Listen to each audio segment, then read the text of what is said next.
This is Face the Music, an electric light... We interrupt this program to bring you a special bulletin from NBC News. We take you now to Kermit the Frog with another fast-breaking news story. Hi ho, Kermit the Frog here, reporting live from the lobby of the Troy, Illinois Motel 6, where Eric Paul Johnson is expected to make an announcement about the April Fool's episode of his Electric Light Orchestra podcast. Mr. Johnson is making his way to the podium. Let's listen in. I'd like to thank you all for coming. On March 30th, 2019, our podcast, Face the Music, an Electric Light Orchestra song-by-song podcast, posted an episode where we covered the Manfred Mann Earth Band's version of Blinded by the Light, as if it was by ELO. This was done as an April Fool's joke, but apparently it was no joke to many. People were outraged and clearly hurt by my thoughtless act of tomfoolery. Even though Eric, Karen, and Marie went along with the joke, I take full responsibility for the show. It was my idea. I wrote the song facts and next week teaser. I produced the episode. I posted it. I promoted it.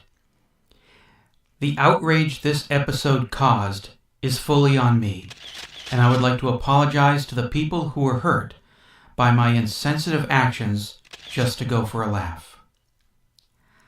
I hope everyone can forgive me, and will continue to look to Face the Music, an Electric Light Orchestra song-by-song podcast, as a source for accurate facts and opinions about the Electric Light Orchestra.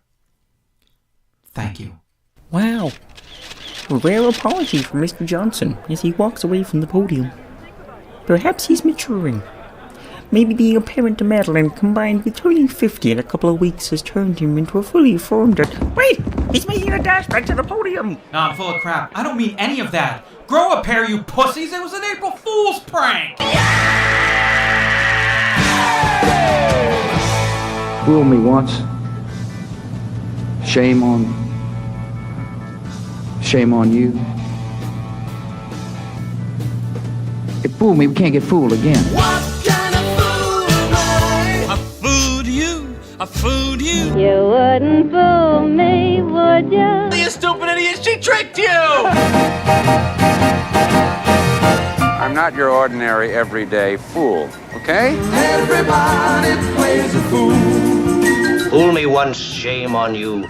Fool me twice, shame on me. But a fool believes. I'm Peter the Fool!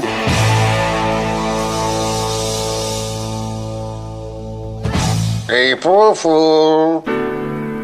I'm Eric Paul Johnson. And I'm Eric Wensensen. And this is a special bonus tracks episode for Blinded by the Light. So I came up with the idea for the Blinded by the Light episode during the fetus days of this podcast, when I was running through my head, well, what can we do on this show? How about holiday episodes? Oh, April Fool's Day, we gotta do Blinded by the Light. Unfortunately, April Fool's this year happened to coincide with the time that we would be covering a new world record, which came out around the same time as the album that Manfred Mann's Blinded by the Light was on. So, the perfect fit right in here. This will be great. We'll do the episode, we'll get a few comments, a few laughs, people will be like, what? Oh, I see what you did there. And we'd go on with the show after that, doing the rest of the ELO catalog. I knew it was something we could only do once, because if every April Fool's we did a song that wasn't by ELO and said it was by ELO, people are going to know right from the start, oh, April Fool's. And it's not April Fool's if people know going in, this is an April Fool. You really don't fool anybody. So, the show posted at midnight, March 30th, 2019, Saturday at midnight, like it posts every week. By the time I got home and checked on the show, an hour later, we were at only 5 listens. And I thought, it's not starting out too well. Because usually in the first hour, it'll be anywhere from like teens to mid-20s numbers of listens. So I went on my nightly Facebook posting promotional rampage that I do every time the show posts. Go to all the Facebook podcast groups, the Facebook ELO groups. Hey, listen to our latest episode of the ELO podcast. And then I went on with my night. And 3 hours later, the number of listens jumped up to in the mid-50s. It's like, wow, this thing's getting some traction. So I went to bed, woke up the next morning at 9 o'clock as I usually do, checked the podcast, see how many listens were there, and it's like 100 listens in just 9 hours? We never get 100 listens in just 9 hours. And the comments were piling in. So I messaged Derek, we may have to do a bonus tracks episode for Blinded by the Light. I went on with my day, I took my nap. After nap time, I checked the site. Wow, we're over 200 listens already. And the comments are still coming in. And I messaged Derek, yeah, we're going to have to do a bonus tracks episode for this. Within 24 hours, the show got, I think it was around 300 listens. Maybe a little bit more. We never have gotten that many listens in just 24 hours. A new episode in its first week will get anywhere from 150 to 220 listens just in that first week. And within 24 hours, well over 250 listens. Comments kept coming in, listens kept piling up. So by popular demand, here's our little bonus tracks episode for Blinded by the Light. Oh, this I gotta see. Ought to be better than a movie. With bonus tracks episodes, the comments are read in the order that they came in. I just copy, paste, put it in the Word document, and we start reading. But for this one, I separated it into 3 categories. And the first category is, You're a Genius. These are people with brains and humor who appreciated the April foolishness of the episode. Mark Herring, guys, look at the calendar. And he's saying this to the other people who are all getting their panties in a bunch over the episode. Guys, look at the calendar. ELOE, I love it. And then Danny Morgan said, haha, this song and Love is Like Oxygen were always mislabeled as ELO back in the Napster days. There was also some song about the Beatles that was also mislabeled as Beatles Forever. Good times. I wonder if it was when we were fab. No, because during the Napster days, I hoped, was Beatles Forever somewhere out there? And I got it. And I was like, I don't think this is ELO. It could be, I don't know. But it wasn't when I later found the actual Beatles Forever. I have no idea who did it. It might be saved on a CD somewhere. That would require some digging. But now here in the future where we have Shazam, I could probably find out who did it if I ever find the disc that I burned it on. Ron Johnson said, I knew it was Manfred Mann as soon as it started. Quite a convincing podcast, but you should definitely listen right to the end. This is how fake news gets around. Or fake nudes. Yes, that's what I'm going to tell my parents if those pictures ever get back to them. Jim Crow says it may still be March, officially at least. It really doesn't matter at all. But I still feel punked somehow. Punked and delighted to finally hear the truth about this song at last. Surprisingly excellent episode. Despite being ELO's first #1, this single is arguably the rarest disc in anyone's Jeff Lynne collection. Eric, all I can say is, hold on tight. I see what you did there. Ugh, lousy pun. And yes, I will definitely keep my Blinded by the Light ELO single. It's a pretty cool thing to have. Dixie said, ha ha ha ha ha, good one guys. You nearly had me there, but I still had to go check up on it, just to be sure. I don't know if it's Jerry or Yari. Netoxala? Netoxala? Sure, we'll go with that. Netoxala? I am a big ELO fan, but let's be honest. There is much more good music in the world. This is a great song. Tyson W. Sullen said, would love to hear ELO's version of Blinded by the Light and Love is Like Oxygen. I'd kind of like to hear that too. It would be pretty cool. Bob Markhart says, April Fools. Patrick Deviney? Oh yes, I remember. It was on the Purple Rain album. It was a damn good ELO album. I really loved that one. Anthony Volpe says, April Fools? Yes, it was. Rich Hines, and he is responding to the people you will hear from later in this podcast. Hey, Killjoys, check your calendars. Great job. April Fools, for those that don't get the joke. Troy White says, really enjoyed last weekend's podcast. I had no idea that ELO recorded Blinded by the Light, or that Don't Bring Me Down was inspired by Bruce Springsteen, or that Jeff Lynne started the cough syrup drinking craze. Looking forward to next weekend's edition, Love is Like Oxygen. It's one of my favorite ELO songs. P.S. I think Music from the Elder is one of ELO's most underrated albums. You do know what Music from the Elder is, don't you? Is it Genesis? Nope, it's Kiss. Oh, okay. Kiss did kind of semi-orchestral soundtrack to a fake movie. Oh, okay. And yeah, their fans hate it more than they hate the disco song. Even though, Wow. sorry Kiss fans, I Was Made for Loving You, that's better than 90% of their catalog. So Yeah, I'm not much. So now I just ticked off the Kiss fans, which who cares? But yeah, So. I'm not much of a Kiss fan anyway. See, I love Tony's response. That was great. That's the proper way to respond to an April Fool's joke. And all these people, the smart and the funny ones, they're the kind of people I like. You're a genius. Now we're moving on to the other people. This category I call G. You think so? Jim Van Anda. Angry face.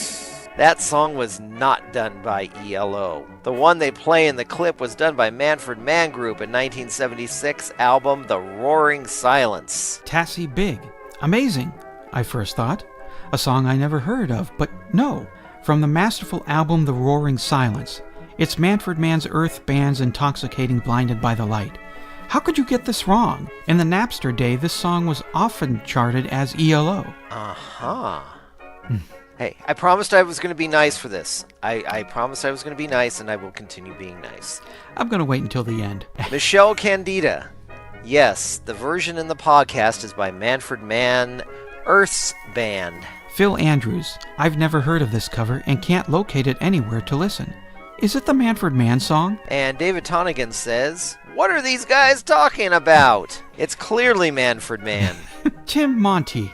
What kind of rubbish is this? Manfred Mann did this cover. And Max Purdue, this exists. Everything you read here is a lie! Michael P. Waworski, or something like that. It's a good song, but it ain't ELO, homeboy. Alan Ford says, covered by Manfred Mann's Earth Band beginning of the 80s. Closer to the mid-70s. Yeah, this one was 76, I believe. Yes, it was fall 76. Right, it was at the same time as New World Record, but yes, it was. yeah, the 80s had the other Manfred Mann's Earth Band song to actually get in the top 40, at least in the United States, which was Runner. Yeah, Ian Fawcett. This is Manfred Mann's Earth Band, The Roaring Silence, not New World Record. So I'm lying here soaking in the UK bath, thinking that I've never seen Blinded by the Light on an ELO album. Have I missed something in the UK? I have never heard Jeff sing this song. Luckily, the electrics next to the bath stayed dry. But really, shock, horror. You attribute and broadcast something that is totally wrong. Sack the researcher. Better research, guys. Or are you going to correct me? Almost dropped the speaker cube in the water when I heard your description of Deuce and the lead singer Chris Thompson.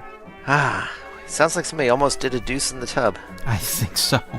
Clive Sullivan, is this an April Fool? ELO never recorded Blinded by the Light. It was in fact recorded by Manfred Mann's Earth Band. Stuart Reinhardt. They didn't do this song. Chuck Baker, Manfred Mann's Earth Band is a far cry from ELO, not even close. Chris Shearer. Although I think ELO's music is the best, the only number one they charted in the US was Xanadu with the help of Olivia Newton-John. The teaser that I had for this song when I posted it all over Facebook was something along the lines of, here's the first of many number one songs in the US for ELO, which they never did have a number one song. On some charts, Xanadu is number one in America, but on Billboard, the one that really seems to matter, I think Xanadu only got to number 8. As high as ELO ever got was Don't Bring Me Down, and that was number 4. It should have been number 1. And Xanadu is a good song. It's a 10-minute song about a guy who goes searching for immortality and becomes trapped in the legendary Xanadu as mentioned in the Coleridge poem. There you go. There's more facts about Xanadu. Or is it April Fool's? Or are we once again not knowing what song we're talking about? Oh, no. Do you think so? So this category, the third and last category, I have named Show Me on This Doll Where the Podcast Hurt You. And here's Eric. Wait, why do I always get mentioned after somebody says, show me on the doll? Well, a precedent has been set. Yeah. Jörn J. Erland says, I didn't listen it through. But are they trying to be funny or are they just stupid? For my part, I think the latter. I haven't got the patience when my starts shaking. I listened 6 minutes into it, and I only managed to annoy me big time. Maybe later I will try listen to the end, but not now. Too annoyed right now. Now, I've been trying to figure out what was shaking. I don't know if I want to think about that. Yeah. But he asks if we are funny or are we stupid. It's a little of both, yeah. David Halling. WTH? That doesn't even remotely have the sound or feel of ELO. Podcast license revoked. Mike Hudson says, okay, I don't get the point of this. Is it supposed to be funny? If so, I think it fails. I stopped listening about 4 minutes into it. And before anyone enlightens me, yes, I know that MMEB did this version. And I know it is often mistakenly thought to be an ELO song, much like Sweet's song Love Is Like Oxygen, which is also erroneously attributed to ELO. Or even Pilot's song Magic. Oh, oh, oh, it's magic. That one I always thought maybe people get it confused with Strange Magic. Paul Starr? I don't know about a blue world. I was seeing red. I'm sorry, but I am angry! Harry Greens, which sounds like something that you probably should not eat for lunch. Mm-hmm. You're a day early for April Fools. Thanks for wasting my time. Well, you're welcome.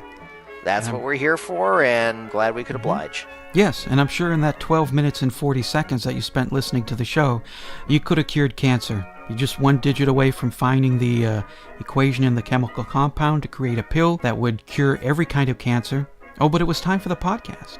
And then you listened to it and you were so mad that you just couldn't get back to it, and you thought, to hell with it. Humanity deserves to get cancer if this is the kind of thing we have to put up with. So, we killed humanity. So he built more windmills. Noisy ones, yes. I think that is the most inane, asinine thing I've ever heard in my life. John Guerreau, this is crap. It's not very nice to have somebody say, that's a load of crap. There's a specific way in which to read this one from Alasa Hillary Peterson. So, that post was an April Fool's joke, was it? I commented on it, but now I can't find it. Guess it's been deleted, and rightly so. Apparently you don't know that April Fool's jokes are supposed to be posted on April 1. Not before, not after. On that day, if at all. What stupid bugger you are. You must be a lot of fun on April Fool's Day. I'm so sorry that we crossed the April Fool's police. I didn't know that Paul Blart, April Fool's cop, was listening to the episode. And I apologize. Is there some sort of fine for April Fooling not on April 1st? If so, hit up Corey Gomel. He's our ELO lawyer for the podcast. You take it up with him. Are you quite finished with your joke? Tony Powell. Who could be this wrong? And Dave Morgan replied, man, I don't know. He spelled it M-A-N-N. As in Manfred Mann. Ed Debbie Steinbach? That was a bunch of endless dribble. Oh, good. Well, mission accomplished. Endless dribble. Mission accomplished. Okay. Jeff Rice said, total BS clickbait waste of time. And I replied to him, and yet you listened. Thank you for bumping up our numbers. And Jeff Rice replied with, blocked. I was so hurt. Somebody I never knew who has no sense of humor whatsoever blocked me. I will have such an empty life. So long, you fetus-faced windbag. And then Pam Van Allen said, why are you guys rewarding the Erics for nonsense? That's right, you should never reward nonsense. That just entices more nonsense. And nonsense leads to falderall, and falderall leads to genocide. So we must never have any nonsense. I'm in no mood for your nincompoopity. Harry Greens, something you don't want to find in your salad, wrote, maybe an admin can remove this idiotic post. Max Purdue, worst April Fool's joke ever. Yes, it was truly awful. People were laying dead in the streets everywhere. Oh, the humanity! Doug Curtis, since ELO didn't record Blinded by the Light, nor did they have a #1 single, which is hard to believe, why would any ELO fan waste their time listening to this? I sure didn't. I say one thing for him, he's got the courage of his ignorance. So, if I were to summarize ELO fans for a report using this sample size, It would seem to me that ELO fans are easily triggered sensitive Sallies with a rod up their ass. Just another example of knowing what to say and when to say it. So much for being nice. I told you I was going to wait till the end. I, of course, know this is not true. I've been in TV and radio and newspapers. I've been around. I know things. I know that the people who really don't like what you did speak up a whole lot more than the people who did like what you did.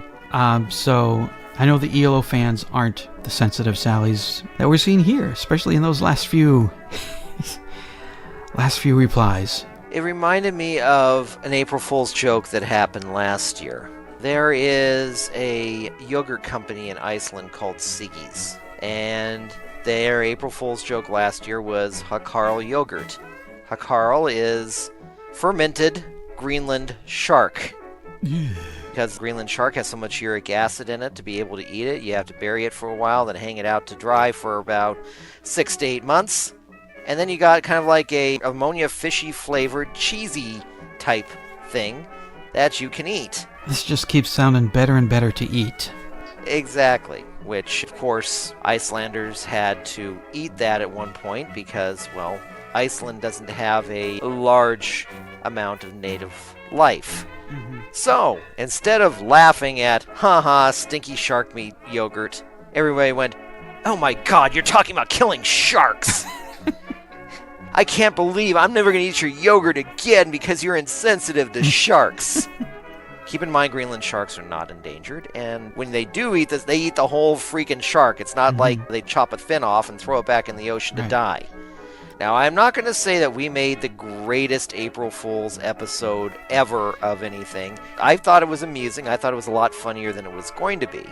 And I expected a couple people to go, ha, yeah, okay, the old mislabeling the song thing. Okay, yeah, amusing. Now get back to work, and where's telephone line? Yeah. And, well, we've got, instead, oh my god, you have ruined everything. Yeah. Some of these people acted like we said Hitler was a sweetheart who was just trying to do the world a favor. No, we don't go there. Just stop. Let's try and get some perspective here, Pearl Clutchers. It's a podcast, and it's gotta be one of the least offensive podcasts that are out there. We don't do anything about politics. We never really say anything racist. Well, I guess there was that episode of Down Home Down. We're not putting out crazy crackpot conspiracy theories that just ruin the fabric of society, like saying that shooting sprees are hoaxes. It's about a band that really has no controversies attached to it whatsoever, unless you're a crazy Christian and hear things backwards.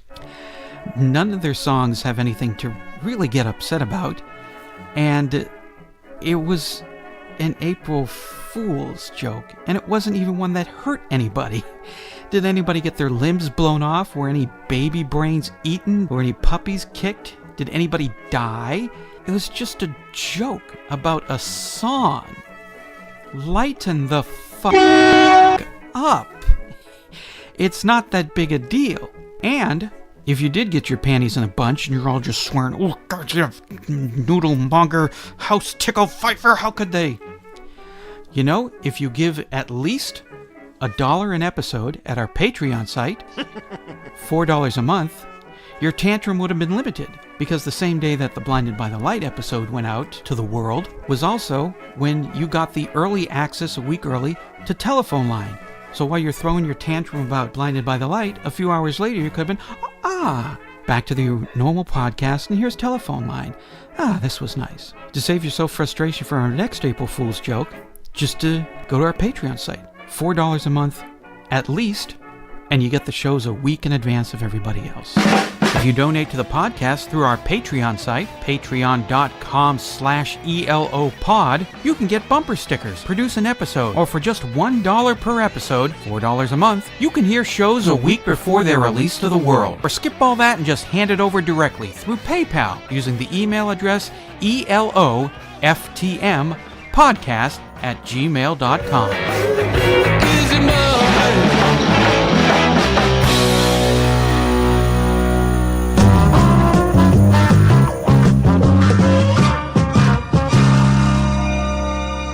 back to ELO. And as for not being on April 1st, it wouldn't be the first time that I've done a joke before April 1st, because sometimes you have to. Mm-hmm. When your show is on a schedule and is released on a schedule, as long as it's not a week ahead of time, you try to get it as close as possible. Yeah, we're a weekly Saturday show. The show posts at midnight every Saturday. And March 30th is much closer to April 1st than April 6th is to April 1st. So, obviously, we got to do it Saturday. Right. Personally, I think it's worse to do it a week afterwards. Oh, yeah. When all of a sudden everybody's going, really? Still doing April Fool's jokes after a week? Yeah. Yeah, it's worse to do that than it is to do it within a 24-hour period of the day. Yeah. And holiday episodes, since the beginning of broadcasting, always happen before the holiday. You never see a Charlie Brown Christmas aired on Christmas or after Christmas. These things always happen before. Hell, you want to talk about early. The Turkey Drop episode of WKRP aired on October 30th. That's well before Thanksgiving 1978. And I hate it when Fox would air the Halloween episodes of The Simpsons well after Halloween, like on November 6th. And Fox tries to pawn off the excuse, Halloween's not over until The Simpsons say it's over. No, it's over on November 1st.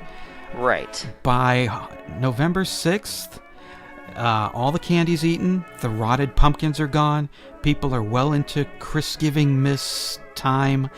Halloween is a memory from last week. Showing that kind of thing is like somebody going to your house in a costume, ready to party for the Halloween party, and it's November 6th, and you're like, no, we had that last week.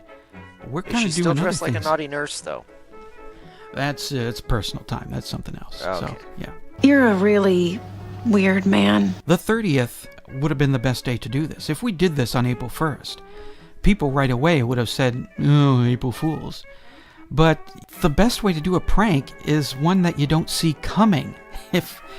So doing this a couple days early, that worked in our favor. It's the April Fool's weekend. Yeah, and the April Fool's episode of MASH, which, by the way, aired March 24th, 1980. I think it was BJ who said, "'Tis the season to be silly, Colonel. April 1th is at hand." Bourgeois, my farmer's almanac says it's still March. Oh, Colonel, I mean, the festive spirit of April Fool can scarcely be contained within a mere 24-hour period. This is the best April Fool's prank I've ever done. I've never really done an April Fool's thing, other than post stupid stuff on Facebook. Hey, I'm pregnant. Who knew? I've been trying for so long, and here I am pregnant. Which I know, I guess you're not supposed to do, because it insults people who try to get pregnant, but the joke there is that I'm a man and I'm pregnant. It's about as good as it gets. But this one, people... Yeah, I know. It's stupid. I know. Yeah, I remember one of mine was back when Rebecca Black originally came out with that Friday song. Was shortly before April, so my April Fool's joke was basically posting that she had released a double album concept record about aliens returning back to their homeworld using experimental minimalist synthesizer work and being hailed as one of the greatest artistic achievements of our time. This is my first time doing an actual, genuine April Fool's prank, and it apparently worked really well. It did what a prank should do. People who got it laughed. People who felt like, oh, you guys, that was okay, I got it. You did a prank, that was funny. And it cheesed off some people who really weren't quite aware of anything. And those are the responses that made me laugh the most. The ones who said, you guys don't know what you're talking about. Because clearly they either didn't listen to the podcast at all, or they didn't finish the episode where at the end we say, yeah, this is an April Fool's joke. Yeah, so I thought it was funny that the people telling us that we don't know what we're talking about, they didn't know what they were talking about because they didn't finish it or they didn't listen to it. So, which give Michael Hudson his due. He went back and listened to the whole thing. He still didn't find it funny, which, tastes vary. But he actually took the time to listen to the whole thing before making up his mind, finally. And instead of just 6 minutes and these idiots This reproves pretty much what Orson Welles said in 1938 after his War of the Worlds show, that people turn on their ears and turn off their brains. He had a lot of people believing that it only took a couple minutes to get from Trenton, New Jersey to Grover's Mill, when really, according to Google Maps, it takes at least 18 minutes, and that's today's cars, today's roads. And the first Martian cylinder lands, and within 25 minutes, the planet is infested with Martians, and all of humanity is wiped out in just that short a time. People don't really think about things. You ought to try this sometimes. There are so many obvious clues really early on that should have told you, oh, this is a joke. First of all, like the second sentence in the song facts where Lisa says that Bruce Springsteen and Jeff Lynne wrote a line about a Muppet. And if I'm going to be even more technically specific, a Muppet that nobody outside of Jim Henson Productions knew existed until about September 1976 when The Muppet Show first aired. The song was used in ads for Mad Dog 2020 Lite. I've never seen a commercial for Mad Dog 2020, and furthermore, I don't think there ever was a product called Mad Dog 2020 Lite. I don't drink, so I'm not entirely hip to the drinking culture, but I'm fairly certain they didn't make a light version of Mad Dog 2020. The Foghorn Leghorn drop, where he says there's something going on around here that just don't add up. That should have clued you in. And certainly by the time we got to the IBS stuff, you should have really figured out at that point, oh, it's all just a joke. Isn't it all a joke? Also, we had done 50 episodes covering the previous ELO songs. And in the episode for Tightrope, I said that I got the album on December 25th, 1983. You think this deep into the podcast, or after listening to the album for 35 years, we're going to make a mistake as obvious as this? Think, McFly, think! This was not only a successful April Fool's prank as far as I'm concerned, this is the most successful episode we have ever done. Most weeks we'll get anywhere from 170 to 250 listens in the first week of an episode. By Monday morning, it was up to about 400 listens. Within the first week, it was over 500 listens. Right now, I think it's around 530 listens. And all the replies, the responses we got, we've never had an episode that did this well in its first week. This is why I say that I know not all ELO fans are easily triggered sensitive Sallies with a rod up their ass, because out of 530 listens, we only got maybe, 15, 20 replies that were like, "You guys are idiots. This was stupid." This makes me think that maybe we should change the whole format of the show and just do ELO songs that are not ELO songs, but pretend they're ELO songs. And we should call the show Fake the Music, an Electric Light Orchestra Wrong by Song podcast. Next week, Electric Light Orchestra with Holiday in Cambodia. Right, so when we start covering Out of the Blue in a few weeks, we'll start with the songs on side 1. Material Girl, Drop Kick Me Jesus, Fuck the Police, and ELO's rendition of the William Tell Overture.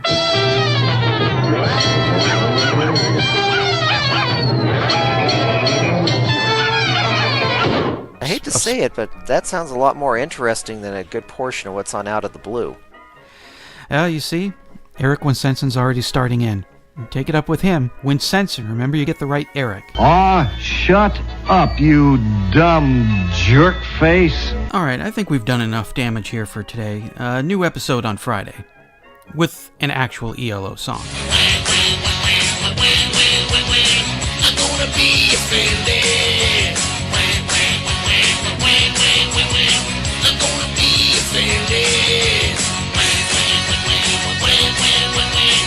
gonna be offended. I'm gonna be offended. Get out of here, you low-life scum. This program was produced and transcribed in Hollywood. This is CBS, the Columbia Broadcasting System.